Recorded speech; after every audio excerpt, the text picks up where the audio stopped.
Supreme court में फैजाबाद धरना नजर ثانی केस की समाअत। चीफ जस्टिस काजी फाइज ईसा ने कमीशन की रिपोर्ट मायूस कुन करार दे दी। रिमार्क्स दिए, कमीशन की रिपोर्ट में कहीं भी फाइंडिंग नजर नहीं आ रही। कमीशन का काम था जिम्मेदार का तयन करें, लेकिन लगता है ये तो अपने ऑफिस से ही बाहर नहीं निकले। कमीशन का सारा फोकस इस पर था कि धरने के शुरका को पंजाब से इस्लामाबाद क्यों आने दिया। हमारी जजमेंट पर अमल कर लेते तो शायद 9 मई भी ना होता। सुप्रीम कोर्ट में फैजाबाद धरना नजर ثانی केस की समाअत हुई।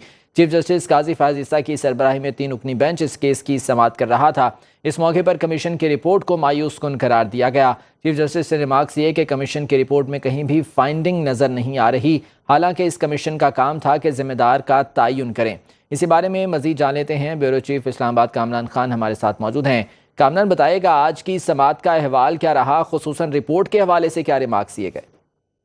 बिल्कुल, देखिए आज जो ये फैजाबाद धरना कमीशन से मुतालिक समाअत थी, इसमें जो कमीशन की रिपोर्ट थी वही आज उसी के ऊपर ही सारी समाअत जो थी वो उसी के गिर्द घूमती रही है। अटॉर्नी जनरल मंसूर अवान जो थे आज रोस्टरम पे थे, वो उस रिपोर्ट के जो निकात थे वो पढ़ पढ़ कर सुनाते रहे हैं और उस हर नुक्ते के ऊपर बाकायदा जो है वो जज साहिबान ने इजहार अदम इत्मीनान किया और उनका ये कहना था कि ये रिपोर्ट जो है बिल्कुल एक खाना पूरी है और इसमें जो तहकीकात एक होने चाहिए थे, जो तहकीकात के तकाजे होने चाहिए थे, वो कतई तौर पर पूरे नहीं किए गए। उन्होंने खास तौर पर यह कहा कि ये रिपोर्ट मुरतब करने वालों ने जो तहकीकात कर रहे थे तो उन्होंने जो तहरीक लब्बैक पाकिस्तान है उनके किसी रहनुमा को या किसी कारकुन को या किसी ओहदेदार को बुलाने की जहमत नहीं की, उनसे राब्ता करने की जहमत नहीं की, जबकि वो इसमें मेन स्टेक होल्डर थे।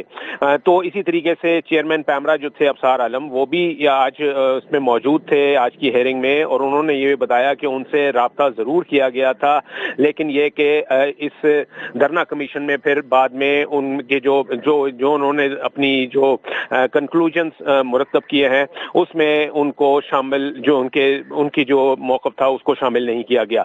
तो बुनियादी तौर पर इस रिपोर्ट को उन्होंने इसको मुस्तरद किया है और इसके ऊपर अदम इत्मीनान का इजहार करते हुए अभी इस समाअत के लिए मजीद वक्त जो है वो दिया है और अब ये समाअत जो है इस पर अदम इत्मीनान का इजहार किया गया है। बहुत शुक्रिया कामरान खान, इस बारे में तफसीलात से आगाह कर रहे थे।